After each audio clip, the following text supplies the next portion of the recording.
What does Jerry Garcia mean to Trip? Jerry Garcia to Trip means wonderful, beautiful, light, happiness, creativity, family, kindness, some sorrow being that he's gone. And I think Jerry has touched many of us in many different ways throughout our years in life. And I think that Jerry will affect us even more as we get older. Well, I know you're right, I'm gonna miss me when I'm gone. Well, I know you're right, I'm gonna miss me when I'm gone. You're gonna miss your baby from rolling in your arms. I have two favorite Jerry moments. One was Highgate, Vermont, the first time they played there. The end of Standing on the Moon. He was just doing that thing he does at the end where he's like, I'd rather be with you over and over again. And I know it sounds melancholy or hippie, but I cried. It was so moving, it was so soulful, it was unbelievable. Seeing him at Pittsburgh with cut off sweatpants where one leg was way lower than the other. Nice. That's a good one. He was always in the peak of fashion. Oh yeah.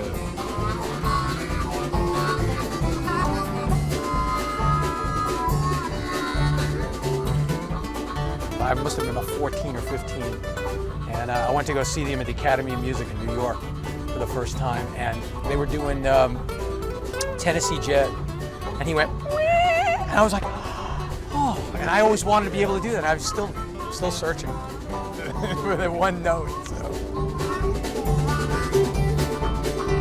I would have to say that my favorite Jerry moment,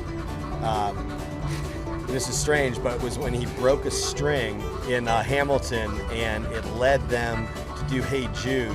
And it was the first time probably 99.9% of the people there had seen it. It was my first time in it, so I got to experience, because of him breaking a string, I got to experience a first with that many people.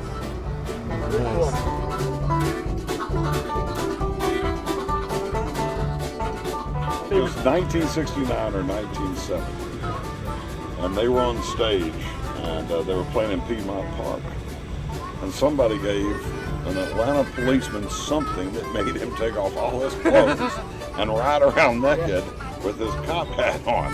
And seeing the guys in the band laugh at that was priceless. It was a wonderful moment.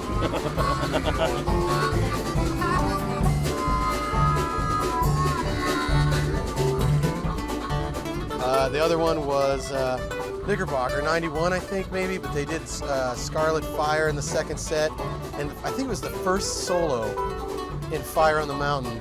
He was like soloing around, like clicking on his MIDI effects. I'm a flute, I'm a trumpet, I'm a this. All of a sudden he got this raunchy guitar sound, just like snarling Hendrix raunchy, and his head went back, and he was like, yeah, and he just started wailing, and he was moving more than I'd ever seen him move, and the crowd went completely bonkers because he was just like, oh, feeling it, you know, and I was like, Jerry's moving, you know, and it was hot.